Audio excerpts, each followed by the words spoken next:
قل إنما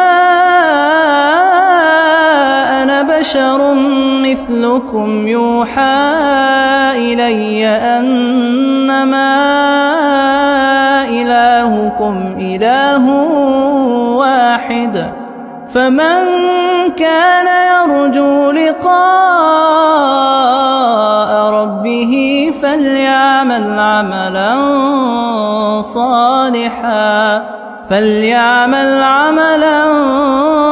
صالحا ولا يشرك بعبادة ربه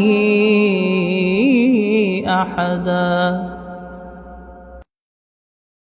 Kita terlalu hubud dunia, terlalu cinta dunia, takut mati. Ini penyakit yang dikhawatirkan Rasul di akhir zaman. Wahan, terlalu cinta dunia, takut mati. Dia targetkan memiliki dunia, rumah, mobil, apartemen, tanah luas.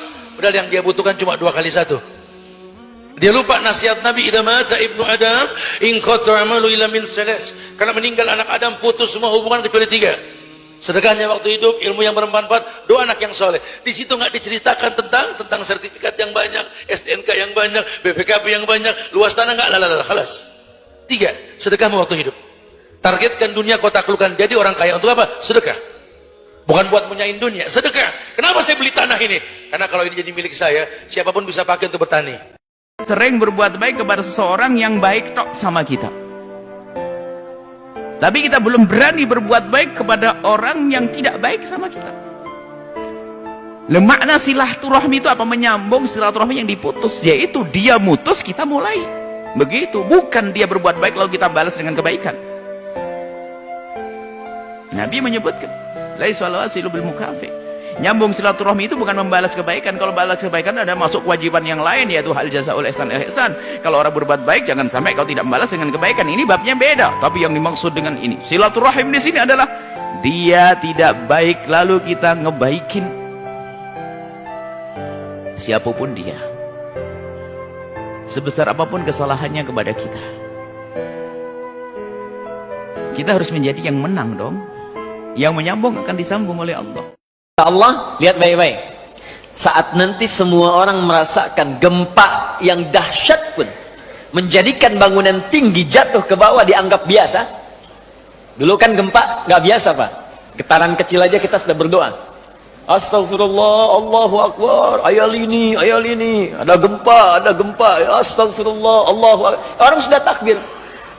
Sekarang gempa di mana-mana sudah jadi tayangan biasa. Jadi hiasan media saja. Skala Richter sekian, gempa di tempat ini sekian. Jadi informasi yang seakan-akan jadi bayangan tiap hari saja yang datang. Jadi berita saja. Kata Allah, kalau nanti gempa dahsyat pun sudah tidak dianggap dan hanya sekadar berita lewat saja, maka aku akan turunkan satu gempa yang menjadikan bukan yang tinggi turun ke bawah, tapi yang di bawah naik ke atas semua. Karena itu ayat keduanya berkata, wa akhrajatil ardu thqalaha. Maka semua yang dikandung bumi itu naik ke atas saking dahsyatnya gempa. Baru semua manusia merasa heran. Wa qalal insanu mala. Ini ada apa ya? Kamu kemana aja kemarin? Aku kasih gunung batuk, kamu nggak sadar. Aku kasih kemudian banjir, kamu nggak sadar juga. Aku kasih kemudian tsunami, kamu belum sadar. Aku kasih likuifasi, kamu belum sadar. Sekarang aku berikan yang ini, baru kamu bertanya, ada apa ya? Ada apa ya? Kamu kemana aja, kata Allah. Di saat itulah baru kemudian Allah katakan, semua peristiwa yang kita alami, di situ setiap tempat yang kita pijak, benda yang mengenai kita akan bersaksi di hadapan Allah apa yang kita kerjakan pada saat itu. Karena itulah tadi saya katakan, perhatikan kalimatnya, yauma idzin tuhadditsu. Maka setiap yang menginjak, menempel, mengenai kita di bumi akan bersaksi kepada Allah sedang apa kita pada saat itu, saat benda-benda itu jatuh atau mengenai kita pada saat itu. Maka demi Allah saya katakan, insya Allah setiap tetesan air hujan ini ketika mengenai kita saat berangkat dari rumah, di perjalanan, bahkan sampai di sini, bahkan sebagian di luar ada yang terciprat airnya, mudah-mudahan itulah yang akan berkata di hadapan Allah saat mulut di nakhtimu ala afwahihim. Saat itulah dia akan berkata, ya Allah, saya menjadi saksi bagi si fulan di hari A, jam sekian, saat yang lain mengejar dunia dan rileks dalam urusan dunianya, ada yang liburan, ada yang refreshing, ada yang datang kemana, si fulan ini aku kenai saat dia ingin mendekat dan berubah menjadi lebih baik di hadapanmu, datang ke Nurul Hidayah untuk mengaji. Ya. Mudah-mudahan satu saat kita akan dapatkan itu semua sesuai janji Nabi di hadis riwayat Ibnu Majah nomor hadis 233, rawinya sahabat Abu Darda radhiyallahu taala anhu. Qala Rasulullah sallallahu alaihi wasallam, "Man salaka tariqan yaltamisu fihi ilma, sahhalallahu lahu tariqan ilal jannah." Siapapun yang menempuh perjalanan menyiapkan dirinya sampai ke majelis ilmu dengan tujuan ikhlas untuk belajar.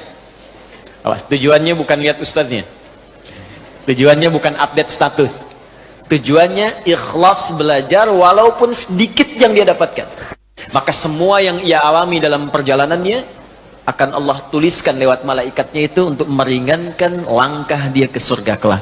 Itu janji Nabi dalam hadis riwayat Ibnu Majah nomor hadis 233, rawinya sahabat Abu Darda radhiyallahu taala anhu.